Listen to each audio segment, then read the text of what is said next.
cœur et que je te demande ce matin, c'est fils, fille de l'Éternel, qu'as-tu encore à perdre? Fils, fille de l'Éternel, qu'est-ce que tu as encore à perdre? Qu'est-ce qu'on a encore à perdre? Quelles sont les choses qui sont encore cachées dans nos cœurs? Quelles sont les impuretés qui sont encore dans nos cœurs? Quels sont les secrets, en fait, qu'on a encore trop peur que cela se dévoile? Qu'est-ce qu'on a peur que le Seigneur expose? Qu'est-ce qui t'effraie encore à ce point? Le Seigneur me dit que l'Église de maintenant, on a un pied dedans, un pied dehors. Peu importe ce qu'on dit, c'est vrai. On a un pied dedans, un pied dehors. On veut servir Dieu, mais on veut s'enrichir. On veut servir Dieu, mais on veut aller dans les boîtes. On veut servir Dieu, mais on veut faire quand même les choses. Seigneur, je veux te servir, mais il y a ma famille. Seigneur, je veux te servir, mais il y a l'école. Seigneur, je veux te servir, mais. Nous avons un pied dedans, un pied dehors. La Bible nous dit dans Acte 2, alléluia, ça c'était la naissance de l'Église, la première Église, juste après le départ de notre Seigneur Jésus. Dans Acte 2, 44, ça nous dit, tous ceux qui croyaient étaient dans le même lieu. Ils avaient tout en commun. Ils vendaient leurs propriétés et leurs biens et en partageaient le produit entre tous selon le besoin de chacun.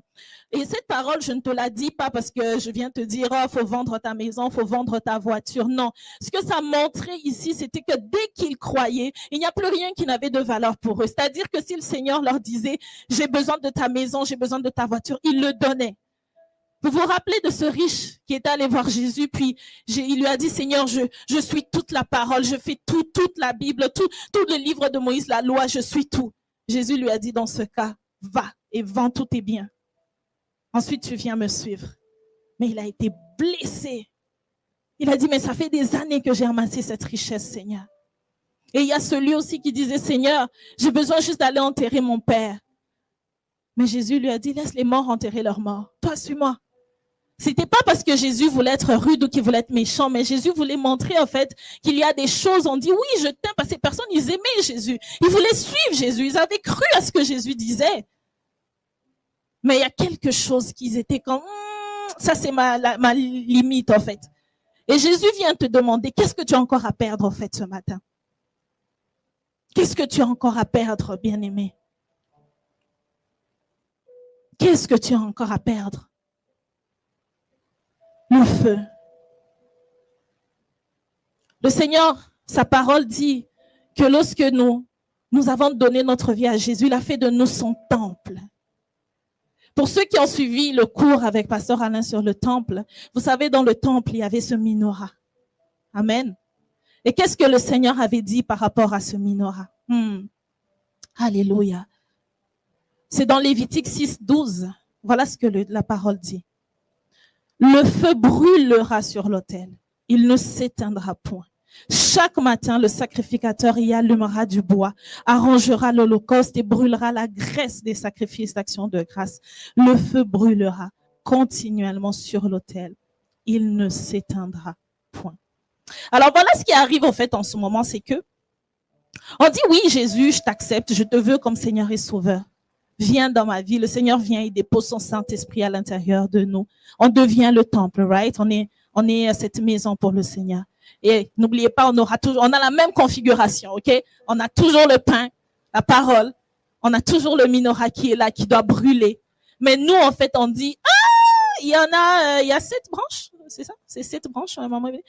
Sur les 7, Seigneur allume une branche, mais pas les autres. Parce qu'on ne veut pas être brûlé. On ne veut pas être brûlé.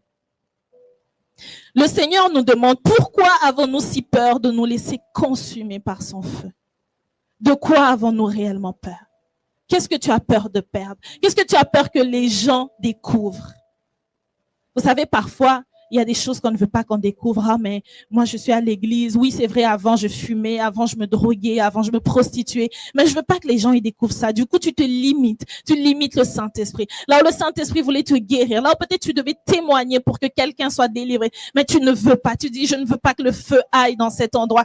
Je ne veux pas que le feu aille dans mes finances parce que j'ai travaillé si dur pour avoir cet argent. Du coup, je ne veux pas que le Seigneur me demande de tout lui donner. Alors, je ne veux pas que le feu aille dans cet endroit. Je ne veux pas que le feu aille là où je n'ai pas pardonné à telle personne. Je ne veux pas que le feu aille ici. Je ne veux pas que le feu aille. Et on contient le Saint-Esprit. On refuse de le laisser nous consumer. On refuse d'être ce sacrifice vivant.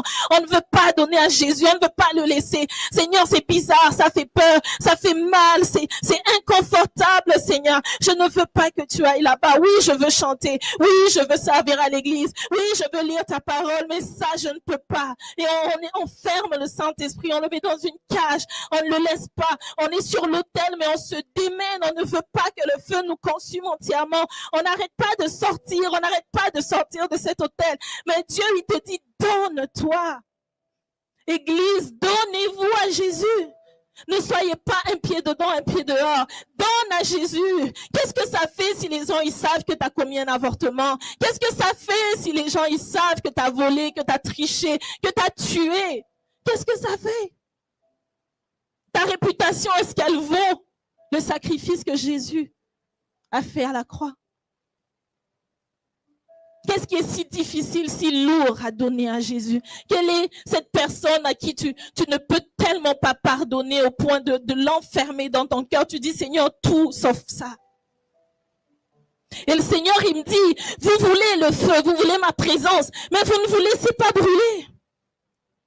Vous ne vous laissez pas brûler. Vous ne vous laissez pas brûler.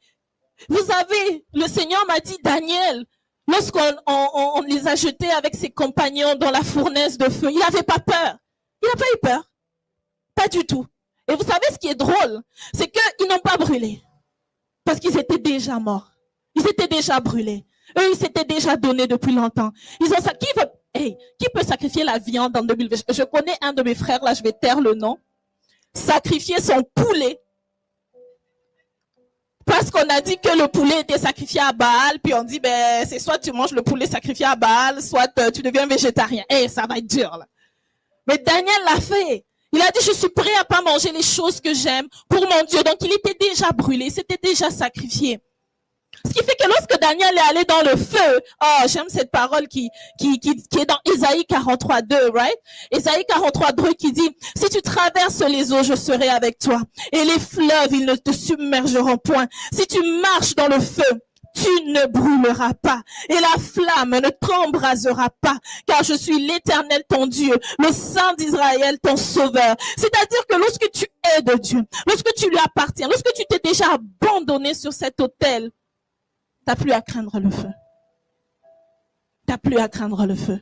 Ceux qui sont allés jeter Daniel et ses compagnons ont brûlé. Pourquoi? Parce qu'ils n'étaient pas en alliance avec Dieu. Ils n'avaient pas la nature du feu. Mais Daniel et ses compagnons, ils avaient la nature du feu. Ils appartenaient déjà à Jésus. Leur vie était déjà abandonnée sur l'autel. Voilà pourquoi lorsqu'ils ont passé par le feu était comme, ouh, ça c'est ma nature. Je n'ai pas besoin de consommer quoi que ce soit. C'est le feu qui rencontre le feu. Je n'ai besoin de rien. Sauf que nous, en fait, on garde de la chair encore à l'intérieur de nous. Au lieu de nous donner comme sacrifice, tu gardes de la chair. Tu dis, Seigneur, oh, mais c'est trop de sacrifier mon temps, sacrifier ceci, me lever à 6 heures, me réveiller la nuit, le sommeil. On ne sacrifie pas. Voilà pourquoi le feu ne nous reconnaît pas. Voilà pourquoi le feu ne te reconnaît pas. Parce que tu ne t'es pas donné complètement. Le Seigneur, il dit qu'il est un feu dévorant. Mais le Seigneur ne dévore que ceux qui n'est pas à lui. Il ne dévore que ceux qui n'est pas en alliance avec lui. Rabashata. Si Dieu envoie son feu en ce lieu, il va t'embraser, mais il ne va pas te brûler. Il va pas te consumer. Il va t'embraser. Le Seigneur me disait que lorsque tu te donnes au Seigneur, le Seigneur te donne un peu la nature qu'avait le buisson que Moïse a rencontré. C'est-à-dire que tu es en feu, mais tu ne brûles pas. Parce que tu deviens de la même nature que celui qui est embrasé. Le Seigneur te demande encore, qu'as-tu à perdre? Quelles sont les impuretés? Quelles sont les choses que tu ne veux pas qui remontent à la surface au point de te battre? Why are you fighting? Tu te jettes sur l'autel, mais tu te bats contre le feu. Pourquoi? Pourquoi? 1 Corinthiens 6 te dit, ne le savez-vous pas? Votre corps est le temple du Saint-Esprit qui est en vous et que vous avez reçu de Dieu.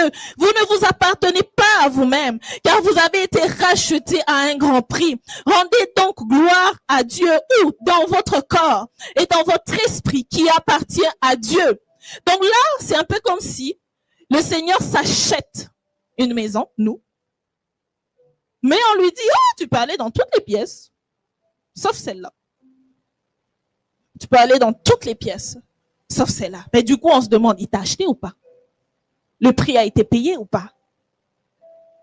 Parce qu'à moins qu'il t'ait acheté à moitié, hein, on va dire chez nous, on a donné la dot à moitié. Là, le papa va venir te suivre pour te dire, hey, la dot de ma fille. Mais non, si la dot a été payée au complet, c'est que tu es l'épouse d'eux. Il a payé le prix au complet. Pourquoi est-ce que tu te bats encore sur l'autel? Dit le Seigneur. Pourquoi tu pleures? Pourquoi parfois on vit une vie pitoyable tout simplement parce qu'on ne se laisse pas sur l'autel? Vous êtes là à vous battre en prière et ceci et cela, mais tu ne t'es pas laissé transformer. Tu n'as pas laissé Dieu t'emmener dans cette nature de feu. Ce qui fait qu'on est là, on prie pour le réveil, on prie pour le feu, la puissance de Dieu, mais laisse le feu t'embraser. Comme les disciples qui étaient réunis dans la chambre haute, ils ont laissé le feu les saisir. Et ils sont devenus de Dieu. Souvent, c'est la peur qui nous empêche de laisser le feu de Dieu nous embraser de partout. On a peur du jugement. On a peur de ce qui va en sortir. On a peur de qu'en dira-t-on. On a peur que si les gens sachent cette chose, cette partie de moi, ils ne me verront pas comme ils me voyaient d'avant. Romains 8, 18. L'apôtre Paul qui lui est pour moi, c'est l'exemple parfait parce que c'est quelqu'un qui avait, lui, si on pouvait dire qu'il y a quelqu'un qui avait une réputation à perdre, c'était lui. Il avait une réputation à perdre. Il avait une richesse à perdre. Il avait tant de choses à perdre. Mais pourtant, il a dit, j'estime que les souffrances du temps présent ne sauraient être comparées à la gloire à venir qui sera révélée pour nous. C'est-à-dire, oui, Seigneur, tu vas peut-être me faire pleurer parce que tu veux que cette plaie soit guérie. Tu vas peut-être me pousser à demander pardon à cette personne et pour moi, c'est la pire humiliation. Tu vas peut-être me demander de me lever à 6 heures alors que moi, le sommeil, oh my God, j'aime dormir.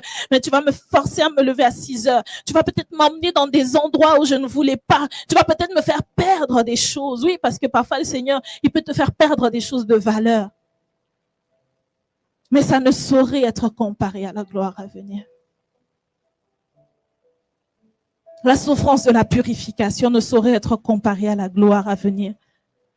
Le Seigneur te dit ce matin, il n'y a aucune honte, aucun chagrin, aucune blessure, aucune perte qui ne passera pas. La Bible dit tout passera. Vous savez, en ce moment, avec les réseaux sociaux, il y a cette affaire de buzz. Hein. Oh, telle personne a fait sextape. On est tous là, oh my God. Puis une semaine après, on s'en souvient même plus. On est déjà passé à autre chose. C'est la société 5G, on passe d'une chose à une autre. Ce qui fait qu'il y a des gens qui, c'est vrai, ça se peut que le Seigneur expose quelque chose. Et les gens vont en parler, c'est vrai. Mais toi, tu auras gagné une guérison, tu auras gagné une liberté. Et les gens vont oublier. Pourquoi? Parce que tout passe. Tout passe. Mais ce que Dieu a mis en toi, sa parole ne passera jamais. Vous savez, parfois on parle des Catherine Kuhlman, on parle de ces grands hommes de Dieu qui ont changé les choses. Mais si on fouille, je pense que tout le monde serait là comme... Ouais, il y a des choix questionnables. Et c'est normal. Moi, je dis, merci Seigneur qu'ils font des erreurs. Parce qu'on voit qu'ils sont humains comme nous. Merci Seigneur que David, il ait fait tous ces péchés, qu'il soit tombé avec cette femme. Merci Seigneur que tu nous montres toutes ces erreurs parce que on est humain et on fait des erreurs, mais on se donne sur l'autel. Le Seigneur te demande, qu'as-tu encore à perdre? Qu'as-tu à perdre? De quoi as-tu si peur que les gens puissent découvrir au point d'étouffer le Saint-Esprit? Qu'est-ce qui t'effraie à ce point, dit le Seigneur? N'ayez pas peur. N'aie pas peur de ne pas être à la hauteur. N'aie pas peur de ne pas être ici. Le Seigneur a appelé le plus petit des petits. Il a toujours choisi le plus petit pour nous montrer que ce ne sont pas nos capacités, en fait, qui nous qualifient. Mais c'est lui qui nous qualifie. C'est son Saint-Esprit en nous qui nous rend capables de ce qu'on n'était pas capable avant. Mais si tu veux que Dieu t'utilise, il faut s'abandonner. Comme je l'ai dit, normalement, d'ailleurs, nous, c'est parce qu'on est comme vivants. Mais une offrande, normalement, elle est déjà morte lorsqu'on la met sur l'autel. Mais nous, la Bible nous dit, offrez-vous comme des sacrifices vivants dans notre corps vivant que nous sommes. Nous devons nous offrir à Dieu et laisser son feu nous brûler. Laisser son feu nous épurer. Laissez le Seigneur nous dire, ma fille, pardonne. Ma fille, relâche. Mon fils, ne t'accroche pas à cet emploi, ne t'accroche pas à cette personne, ne t'accroche pas à ces choses. Fais-moi confiance, je serai avec toi, je marcherai avec toi. Et c'est lui qui va aller avec toi. C'est lui qui va te précéder, c'est lui qui va marcher au-devant de toi. Ne laisse pas la pourriture du manque de pardon t'empêcher de vivre les choses extraordinaires avec Dieu. Ne laisse pas ces choses venir te séparer de cet amour si grand. Vous savez, je suis tombée sur une vidéo il y a quelques jours. Il y a un jeune homme qui disait, imaginez quelqu'un qui déteste quelque chose. Il a donné l'exemple d'un fruit ananas. Et vraiment, la personne déteste les ananas, comme même l'odeur. Vous savez, il y a parfois des choses que même l'odeur est pas capable. Ça me fait rire, ça, ma maman Hermine avec les chenilles. Faut pas mettre une chenille dans la même pièce que maman Hermine parce que il y a des phobies un peu comme ça. Il y a des gens qui ont des phobies. Et imaginez que vous tombez amoureux et puis que la personne que vous aimez le plus vous demande de manger une chenille. Vous qui avez une phobie, hein, une vraie phobie. Mais par amour, tu te dis, pour cette personne, je mangerai cette chenille. C'est ce que Dieu a fait. Il déteste le péché. Dieu ne peut même pas être dans la même pièce que le péché. Dans la lumière et les ténèbres ne peuvent coexister. Ça n'existe pas le juste milieu, à moins que quelqu'un scientifiquement ait trouvé, on va dire pénombre, je ne sais pas quoi. Là. Non, pour moi, dès le moment d'être dans la pénombre, il y a de la lumière. Point. La lumière et les ténèbres ne peuvent coexister. Mais Dieu nous aime tellement qu'il s'est dit, mais qu'est-ce que je peux faire pour m'approcher de ces personnes que j'aime? Lorsqu'on regarde le tabernacle, lorsqu'on regarde l'autel, pour Dieu, c'était la petite porte qui se disait, là, le monde est tellement corrompu, le monde est tellement plein de péchés, je peux pas m'approcher, je peux pas me révéler, mais sur cet autel, je vais juste cette petite porte dans ce tabernacle, je vais juste venir me révéler, juste pour être avec eux, juste pour qu'ils viennent, pour qu'il y ait juste du sang, que le sang couvre le péché, mais laissez-moi juste venir m'approcher. C'est à ce point que Dieu nous aime.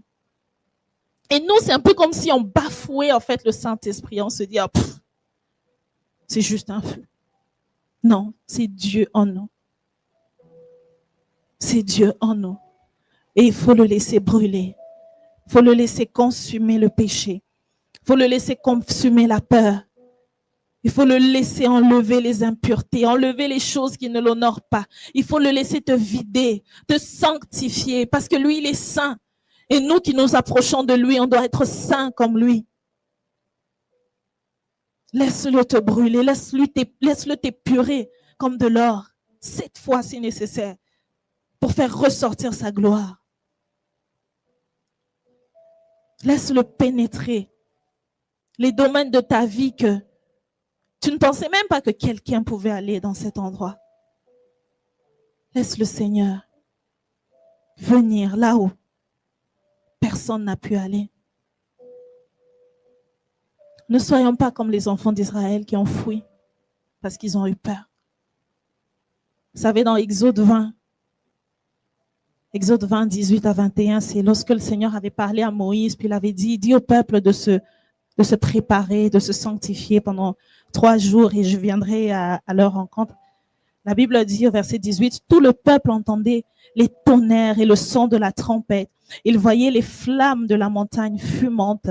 Et à ce spectacle, le peuple tremblait et se tenait dans l'éloignement Et il dira à Moïse, parle-nous toi-même et nous écouterons. Mais que Dieu ne nous parle point, de peur que nous mourions.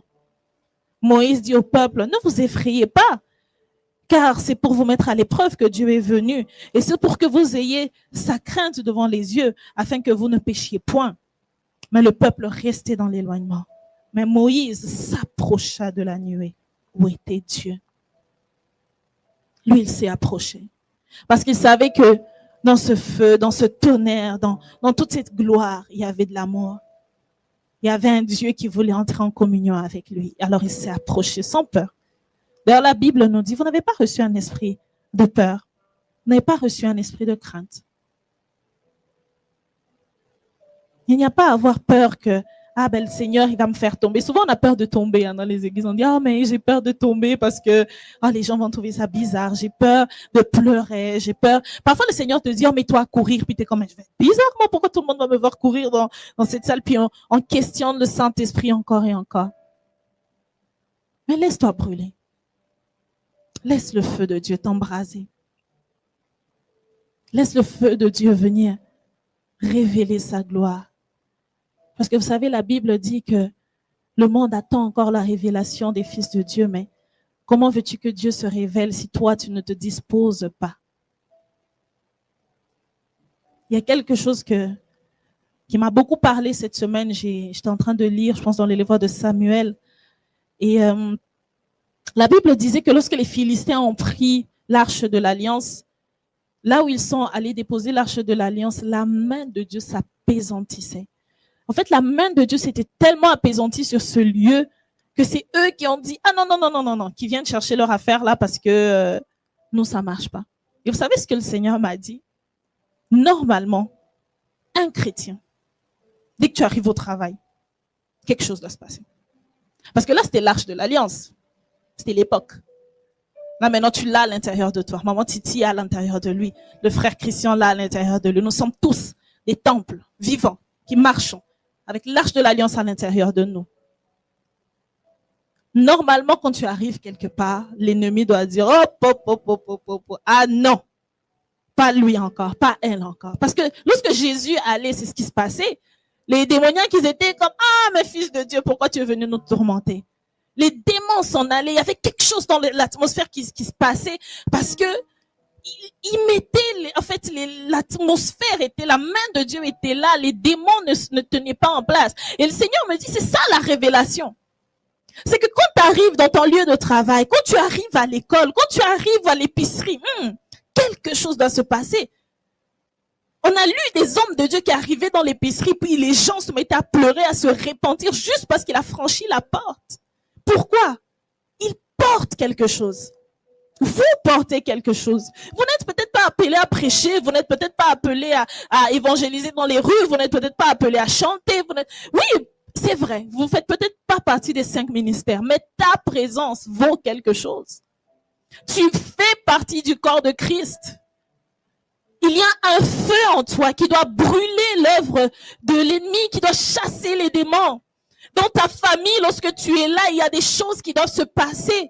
Dans ton école, lorsque tu es là, et ça doit nous révolter dans le fond parce que à quoi servirait ma vie si je vis, je fais fortune et toutes ces choses, puis à la fin, j'ai rien fait pour le royaume. Moi, je dis toujours au Seigneur, Seigneur, même si tu ne me rends pas riche, même si je ne possède jamais de maison ou de voiture fancy ou quoi que ce soit, mais une chose que je ne permettrai jamais, c'est que je quitte cette terre sans avoir été utile à mon maître. Jamais. À ça, jamais. Il n'y a aucune honte qui sera plus grande que celle que mon Seigneur a vaincue à la croix. Celle qu'il a subie, les injures. Même si quelqu'un dans la rue m'insulte parce que j'ai parlé de Jésus, ça ne sera jamais comparable à la peine que mon roi a ressentie à cette croix. Alors laissez-vous brûler. Laissez-vous sur cet autel, dit le Seigneur. Tout passera. La honte passera. Même ta famille passera parce qu'au ciel, ça n'existera plus. On est peut-être mari, femme ici sur la terre, mais au ciel, on ne sera plus mari et femme. Ça passera. Mais il n'y a rien auquel on peut s'accrocher tellement sur cette terre qu'on se dit, non. Il n'y a rien de cette terre qu'on emportera, si ce n'est le salut avec Jésus. Est-ce qu'on peut se tenir debout ce matin? J'aimerais juste t'inviter à sonder ton cœur. Demande au Saint-Esprit de sonder ton cœur. Qu'est-ce que tu as encore à perdre? Parce que tant que tu te débats sur cet autel, tu ne pourras jamais être ce sacrifice vivant, utile à Dieu. Dis Seigneur, sonde-moi ce matin. Qu'est-ce que j'ai encore à perdre? Qu'est-ce qui a encore tellement de valeur à mes yeux au point où j'enferme le Saint-Esprit?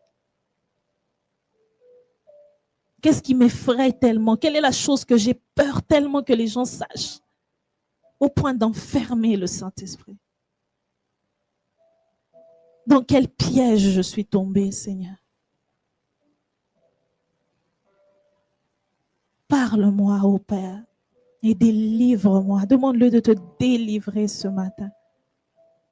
Oui, ça peut faire mal. Oui, ça peut te coûter. Mais ce n'est pas comparable à la gloire que Dieu veut révéler dans ta vie. Le Seigneur veut faire de toi un homme et une femme de prière. Le Seigneur veut faire de toi un homme et une femme de prophétie. Le Seigneur veut t'utiliser de diverses façons. Mais il faut t'abandonner. Un vase doit passer par le feu avant d'être utile à son maître. De l'or doit passer par le feu avant d'être utile. Laisse le feu du Saint-Esprit t'embraser ce matin.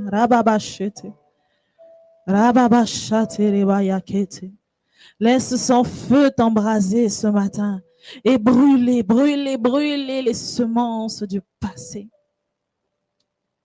Brûler la paille qui demeure encore dans ta vie. Brûler la semence du péché. Laisse le feu du Saint-Esprit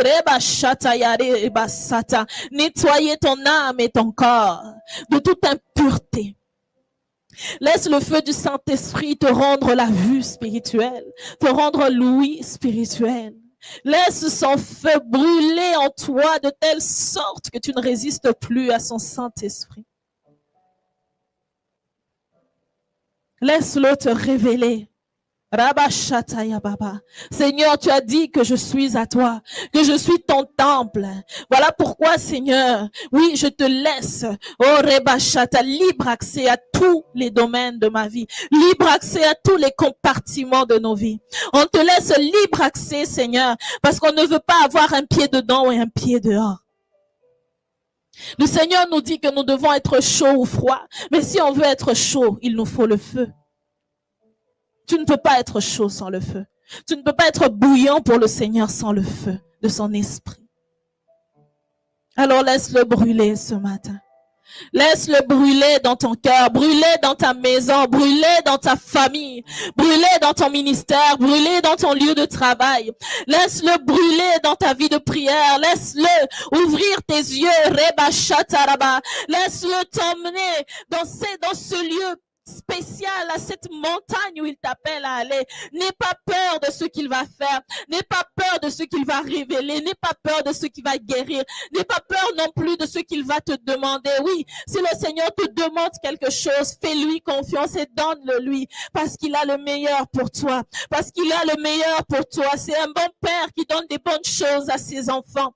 Et Seigneur, ce matin, nous recevons ton feu. Nous acceptons ton feu. Qu'il nous brûle et nous consume, qu'il enlève tout ce qui n'est pas de toi et nous purifie, Seigneur. Éternel Dieu, que lorsque nous allons sortir de ce lieu, nous soyons des sacrifices vivants pour toi et pour ta gloire. Qu'il n'y ait plus aucun obstacle entre toi et nous, Seigneur. Qu'il n'y ait plus aucune résistance entre toi et nous. Aucune émotion, aucune peur, aucun jugement, aucune crainte, Seigneur. Aucune honte, Seigneur. Dieu ne peut résister face à toi. Que ces choses soient brisées ce matin dans le nom de de Jésus. Que tes enfants soient libres, libres en toi. Alléluia. Libres en Jésus. Libres en Jésus. Libres en Jésus. Rebaba shatara baba ekete reba. Ayamane masandere baba shetere baba. Akete yara baba shendere baba sete. Atayara baba shakataraba. Que ton feu, Seigneur, vienne alimenter les autels dans nos vies. Ces autels qui sont dédiés à toi seul, ô Éternel. Que tu puisses agréer le sacrifice que nous sommes. Agrée les sacrifices que nous sommes. Agrée le sacrifice que nous sommes. Et Seigneur, qu'à partir de cet instant, Seigneur, tu fasses de nous ce que tu veux. Oui, Jésus. Que cette église, Seigneur, puisse être une maison remplie de vases utiles au Maître. Oui, des vases utiles au Maître. Pour de bonnes œuvres à pratiquer. Rabashataya mama mama. Rabashateya kaya rabasheteya papa. Oh yamana masetere mayala basandere besata. Oh la maman chandere baba baba baba baba. Ne résiste pas le feu. Ne résiste pas à son feu ce matin. Ne résiste pas à son feu. Lorsqu'il te réveille pendant la nuit, ne résiste pas. Lorsqu'il te réveille tôt le matin, ne résiste pas. Lorsqu'il te demande de sacrifier quelque chose, ne résiste pas. Lorsqu'il te demande de t'abandonner, de parler à cette personne, ne résiste pas. Laisse le feu brûler. Laisse le feu de l'adoration brûler, de la louange brûler.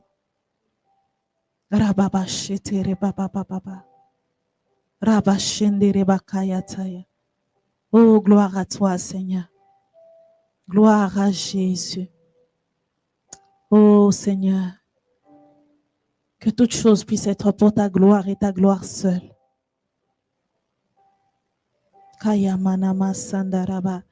Seigneur, que notre chair se soumette ce matin.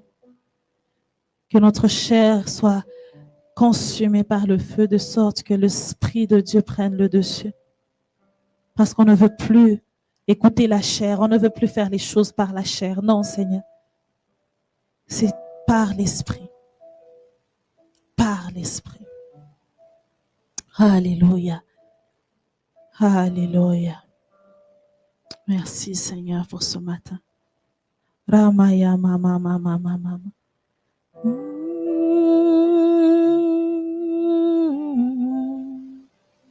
Oh, rabababa shete akaya ya ya ya. Oh, shete ya baba. Seigneur, me montre des langues de feu qui, c'est comme si on était à l'intérieur d'une langue de feu. Comme si on était tous des langues de feu. Reba shataya taya. Oh, yara mama mama mama mama. Seigneur, change notre appréhension des choses. Change notre façon de voir les choses parce qu'on nous a éduqués d'une certaine façon, mais on veut recevoir l'éducation du Saint-Esprit concernant la louange, l'adoration, la méditation de ta parole. Toutes ces choses, Seigneur, juste aligne-les avec ta vision des choses, Seigneur. Alléluia. Alléluia. Amen, amen, amen. Est-ce qu'on peut acclamer le Seigneur ce matin? Nous te rendons la gloire et l'honneur, Seigneur Jésus, toi le maître de toutes choses, Seigneur. On te rend grâce de ce que, Seigneur, ceux qui viennent en ta présence ne repartent pas les mains vides, mais on sort avec quelque chose que tu as déposé en nous, Seigneur. Et on te remercie parce que tu changes les choses dans cette église, parce que tu bouleverses notre système de pensée pour qu'on s'aligne avec toi. Et on te bénit, Seigneur. Merci de ne pas faire les choses selon nous, mais selon toi. We bless your name, oh God, and we thank you for everything that you are doing and that you will do in this church, oh God. We bless your name, Jesus. Amen.